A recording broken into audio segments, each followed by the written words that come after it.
Father എന്നെയും കൂട്ടി Vijayawada railway സ്റ്റേഷനിൽ വരികയും ഞാനിപ്പോൾ വരാമെന്ന് പറഞ്ഞ് എൻ്റെ ഫാദർ പോയി. വൈകുന്നേരമായി, സന്ധ്യയായി, രാത്രിയായി. ഫാദർ തിരിച്ചു വന്നില്ല. 2 ദിവസം കഴിയുമ്പോൾ ബോധം തെളിഞ്ഞപ്പോൾ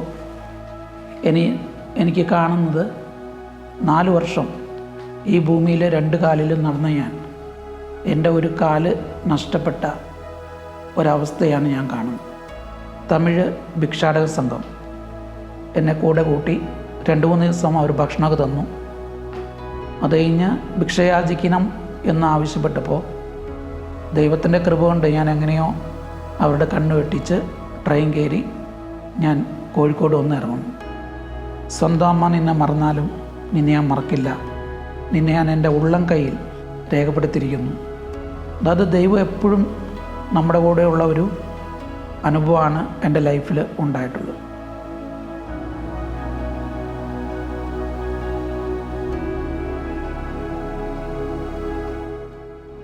എൻ്റെ പേര് പ്രസാദ്. ഞാനിപ്പോൾ കണ്ണൂർ കൃഷ്ണമേനോൻ മെമ്മോറിയൽ ഗവൺമെൻറ് വനിതാ കോളേജിലെ എക്കണോമിക്സ് ഡിപ്പാർട്ട്മെൻറ്റിൽ അസിസ്റ്റൻ്റ് പ്രൊഫസറായിട്ട് വർക്ക് ചെയ്യുന്നു. എൻ്റെ വീട് എടൂരാണ്. ഭാര്യ 2 കുട്ടികളൊക്കെ ഉണ്ട്. മക്കൾ പഠിക്കുന്നു.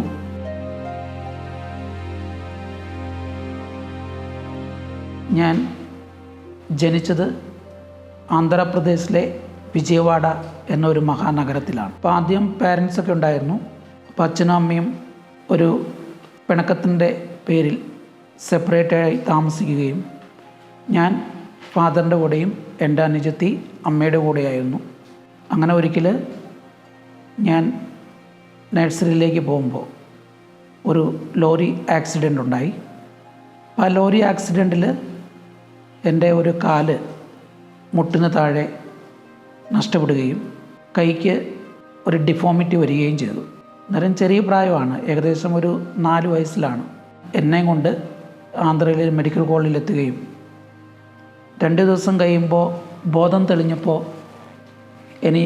എനിക്ക് കാണുന്നത് അത്രയും നാളും 4 വർഷം ഈ ഭൂമിയിൽ 2 കാലിലും നടന്ന ഞാൻ എൻ്റെ ഒരു കാല് നഷ്ടപ്പെട്ട ഒരവസ്ഥയാണ് ഞാൻ കാണുന്നത്.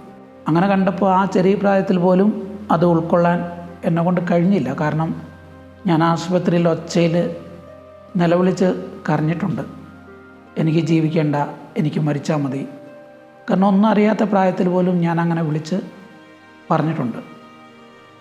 അങ്ങനെ 2-3 മാസത്തെ ട്രീറ്റ്മെൻറ്റിന് ശേഷം ഞാൻ എൻ്റെ ഫാദറിൻ്റെ അടുത്ത് നിൽക്കുന്നു. അങ്ങനെ ഒരു ദിവസം ഫാദർ എന്നെയും കൂട്ടി വിജയവാഡ റെയിൽവേ സ്റ്റേഷനിൽ വരികയും ഞാനിപ്പോൾ വരാമെന്ന് പറഞ്ഞ് എൻ്റെ ഫാദർ പോയി. വൈകുന്നേരമായി, സന്ധ്യയായി, രാത്രിയായി. ഫാദർ തിരിച്ചു വന്നില്ല. അങ്ങനെ എയിംലെസ്സായിട്ട് എന്തോ ഒരു ദൈവത്തിൻ്റെ ഇൻവിസിബിൾ ഹാൻഡ് പിടിച്ചു കയറ്റുന്ന പോലെ ഞാൻ എങ്ങനെയോ അവിടെ നിന്ന് ട്രെയിനിൽ കയറുകയും നേരം വെളുത്തപ്പോൾ ചെന്നൈയിലെത്തി. ചെന്നൈയിലിറങ്ങി ഒരു കാലയിൽ ഇങ്ങനെ തുള്ളിച്ചാടി ആ റെയിൽവേ സ്റ്റേഷനിലൂടെയൊക്കെ നടന്നു. അപ്പോൾ അവിടെയുള്ള നമ്മുടെ തമിഴ് സ്ത്രീകൾ ദോശയും ഇഡ്ഡലിയൊക്കെ ഉണ്ടാക്കുന്നവർ എന്നെ കണ്ടപ്പോൾ അവരെനിക്ക് വയറിനിറയെ ഭക്ഷണം തരികയൊക്കെ ചെയ്തു. പിന്നെ റെയിൽവേ സ്റ്റേഷന് വന്നു, പൈപ്പ് വെള്ളമൊക്കെ കുടിച്ചു. രാത്രിയായി. വീണ്ടും ട്രെയിൻ കയറി. ഞാൻ ആദ്യമായിട്ട് കേരളത്തിൽ ഇറങ്ങുന്നത് തൃശ്ശൂർ എന്നൊരു സാംസ്കാരിക തലസ്ഥാനത്താണ്. ഞാൻ എന്ന് ഏകനായോ ആ നിമിഷം തൊട്ട് ഈ നിമിഷം വരെ എന്നെ താങ്ങി നിർത്തുന്ന കരങ്ങൾ ദൈവത്തിൻ്റെതാണ്. കാരണം എൻ്റെ കൂടെ എപ്പോഴും ദൈവത്തിൻ്റെ ഒരു കാരുണ്യം, സ്നേഹം എപ്പോഴും ഉണ്ട്. അവിടെ ഒരു തമിഴ് ഭിക്ഷാടക സംഘം എന്നെ കൂടെ കൂട്ടി 2-3 ദിവസം അവർ ഭക്ഷണമൊക്കെ തന്നു. അത് കഴിഞ്ഞ് ഭിക്ഷയാചിക്കണം എന്ന് ആവശ്യപ്പെട്ടപ്പോൾ ദൈവത്തിൻ്റെ കൃപ കൊണ്ട് ഞാൻ എങ്ങനെയോ അവരുടെ കണ്ണ് വെട്ടിച്ച് ട്രെയിൻ കയറി ഞാൻ കോഴിക്കോട് വന്ന് ഇറങ്ങുന്നു.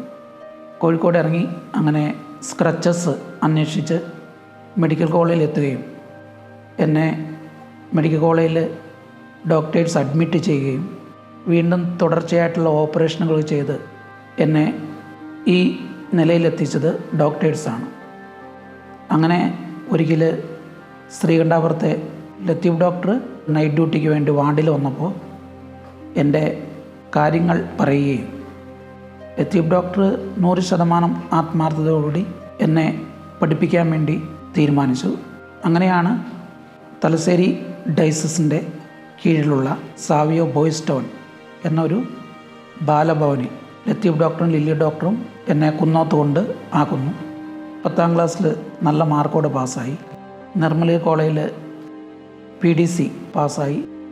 ഞാൻ B.Edന് അപ്ലൈ ചെയ്യുകയും അങ്ങനെ B.Edും കഴിഞ്ഞ് ഞാൻ ബോയ്സ് ടൗണിൽ താമസിക്കുകയാണ്. ആ ഒരു കാലഘട്ടത്തിൽ ഒരു ജോലിക്ക് വേണ്ടി ഞാൻ ഒത്തിരി ശ്രമിച്ചു. ആ ശ്രമത്തിൻ്റെ ഫലമായിട്ട് കണ്ണൂർ കളക്ടറേറ്റിൽ ഞാൻ സമരം ചെയ്തു. എല്ലാ പത്ര താളുകളിലും വന്നിരുന്നു.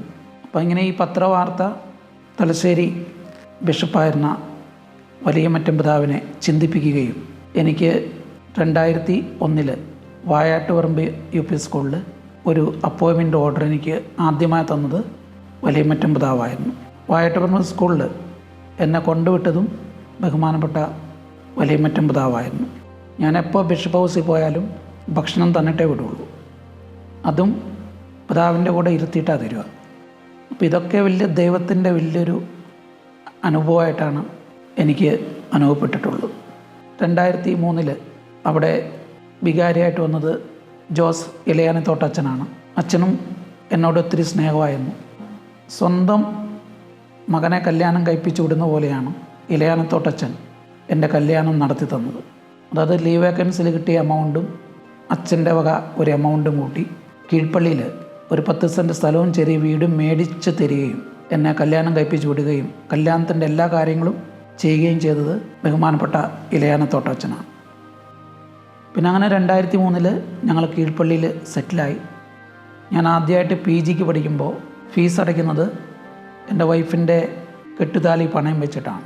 PG പഠിച്ചത് ഞാൻ ഒരു കോളേജിലും പോയിട്ടില്ല. സ്വന്തം നോട്ട്സൊക്കെ ഉണ്ടാക്കി. എനിക്ക് ലെഫ്റ്റ് ഹാൻഡ് കൊണ്ട് എഴുതാൻ ഭയങ്കര ബുദ്ധിമുട്ടായിരുന്നു.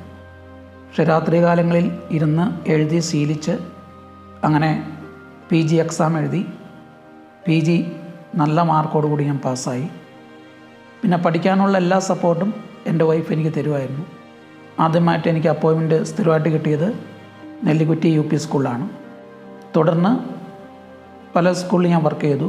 അങ്ങനെ അവസാനം വെളിമാനം UP സ്കൂളിലെത്തി.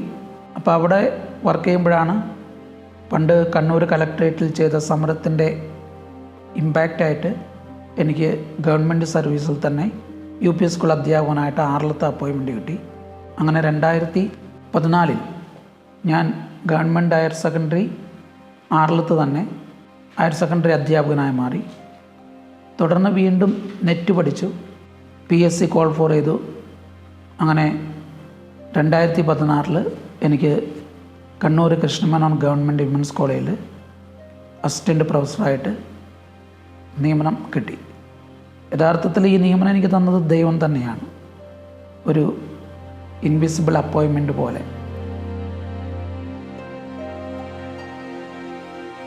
ഇങ്ങനെയൊക്കെ ചെയ്യാൻ പറ്റിയത് ദൈവത്തിൻ്റെ ഒരു ഇടപെടൽ കാരണമാണ്. കാരണം വെച്ചാൽ മെഡിക്കൽ സർട്ടിഫിക്കറ്റിൽ എനിക്ക് 90% ഡിസേബിലിറ്റിയാണ് ഉള്ളത്. അപ്പോൾ ഒന്നുമില്ലായ്മയിൽ ഇത്രയും നിലയിലെത്താൻ കഴിഞ്ഞത് 90% ദൈവത്തിൻ്റെ കൃപയാണ്.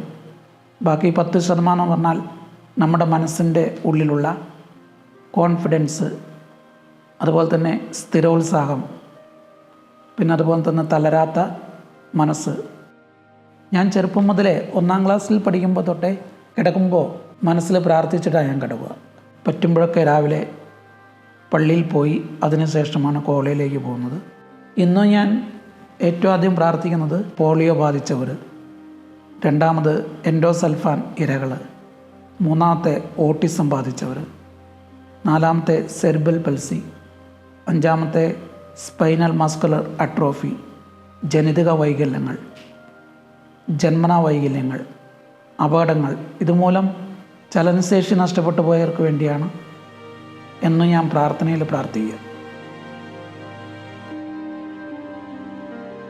ഞാനിപ്പോഴും വിശ്വസിക്കുന്നത് by the grace of the God I am what I am. സാധാരണ ഇങ്ങനെയൊക്കെ പറയില്ലേ, സ്വന്തം അമ്മ നിന്നെ മറന്നാലും നിന്നെ ഞാൻ മറക്കില്ല, നിന്നെ ഞാൻ എൻ്റെ ഉള്ളം കയ്യിൽ രേഖപ്പെടുത്തിയിരിക്കുന്നു. അതായത് ദൈവം എപ്പോഴും നമ്മുടെ കൂടെയുള്ള ഒരു അനുഭവമാണ് എൻ്റെ ലൈഫിൽ ഉണ്ടായിട്ടുള്ളത്. നമ്മളിങ്ങനെയൊക്കെ പ്രാർത്ഥിക്കാറുണ്ടല്ലേ, ദൈവമേ എൻ്റെ നിലവിളി കേൾക്കണമേ, എൻ്റെ പ്രാർത്ഥന ചെവിക്കൊള്ളണമേ, ഹൃദയം തകർന്ന ഞാൻ ഭൂമിയുടെ അതിർത്തിയിൽ നിന്ന് അങ്ങയോട് ഞാൻ കേണപേക്ഷിക്കുന്നു, എനിക്ക് അപ്രാപ്യമായ പാറയിൽ എനിക്ക് അഭയം തരണമേ. ചുരുക്കി പറഞ്ഞാൽ എനിക്കൊരിക്കലും സ്വപ്നം പോലും കാണാത്ത ആ പാറയിലാണ് ദൈവം എനിക്ക് അഭയം തന്നിരിക്കുന്നത്. ജീവിതത്തിൽ ദുഃഖങ്ങളുണ്ടായാലും പ്രയാസങ്ങളുണ്ടായാലും തകരാൻ പാടില്ല. നമ്മൾ ദൈവത്തിൽ ആശ്രയിക്കുക. വിശുദ്ധ കുർബാനയുമായി ബന്ധപ്പെട്ട വീഡിയോകൾ നിങ്ങൾക്ക് ലഭിക്കാൻ ഈ ചാനൽ സബ്സ്ക്രൈബ് ചെയ്യുക.